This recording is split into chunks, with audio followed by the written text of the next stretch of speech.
All right, let's talk about ma and na. This is going to be another really quick one.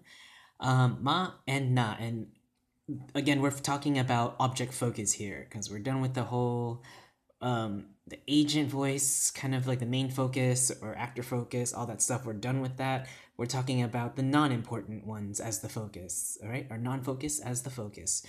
And for this one, remember how I just kept the notion or kept a little general rule of thumb, I guess, or a general kind of guideline that um, if it starts with an N, it's something that has to do something with it has to deal with a completed um, aspect, right? Versus if it starts with an M, it has to deal something with the incepting aspect, right? Something that's been completed versus incomplete or not started, right?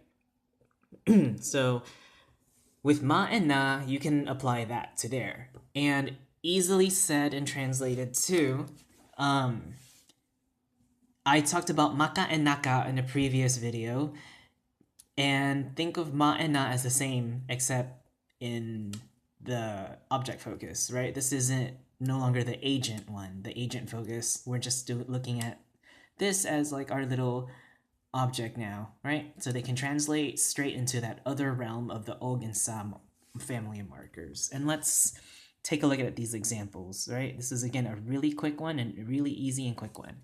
So the first sentence is mabasa ba nimo ang diaryo, right? Mabasa ba nimo ang diaryo? So notice how diaryo is that daily paper, so it's marked with ang, right? Mabasa ba nimo ang diaryo, right? Versus makabasa baka og diaryo, right? For the second one, it changed. Diaryo is no longer marked with ang. Instead, it's ikaw, right? Ikaw.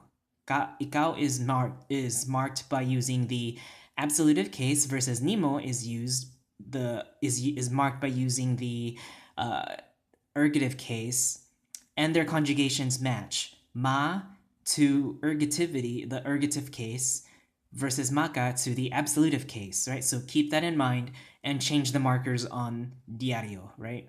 Ang and og.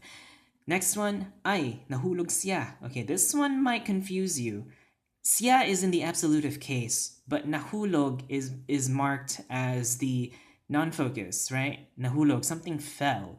Who fell? Oh, that person fell. Siya, he, she, it, right?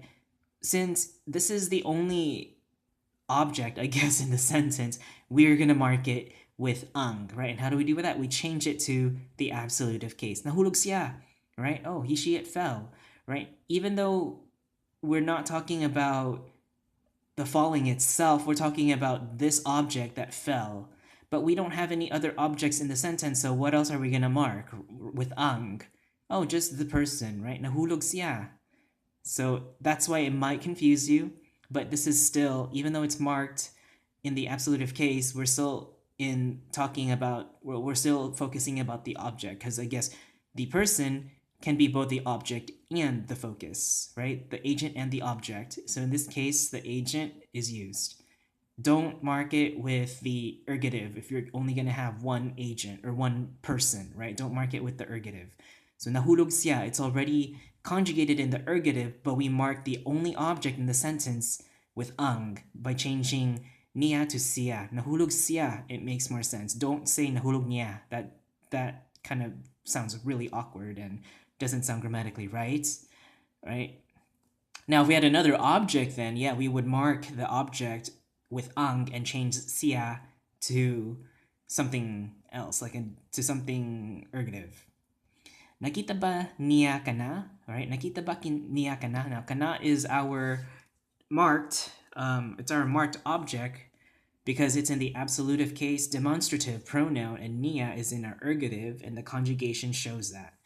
And the last one, madala nako ang gasolina sa kusina, right? Madala nako ang gasolina sa kusina. So again, you can see the pattern, it's marked, all right?